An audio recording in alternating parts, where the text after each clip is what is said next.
नमस्कार मित्र आणि मैत्रिणींनो.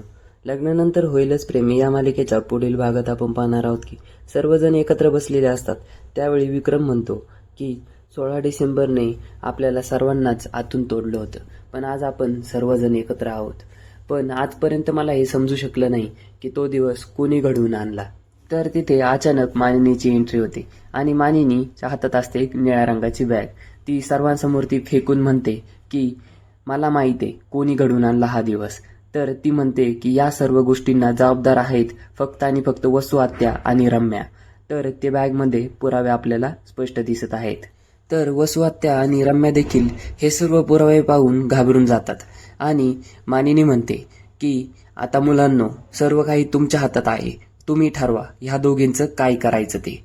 यावरून आपल्याला समजतंय की या मालिकेमध्ये मोठा ट्विस्ट आलेला आहे आणि मालिका आता बंद तर होणार नाहीये. तर पुढील अपडेट हवे असल्यास चॅनलला सबस्क्राईब करा आणि व्हिडिओला लाईक करायला विसरू नका. धन्यवाद.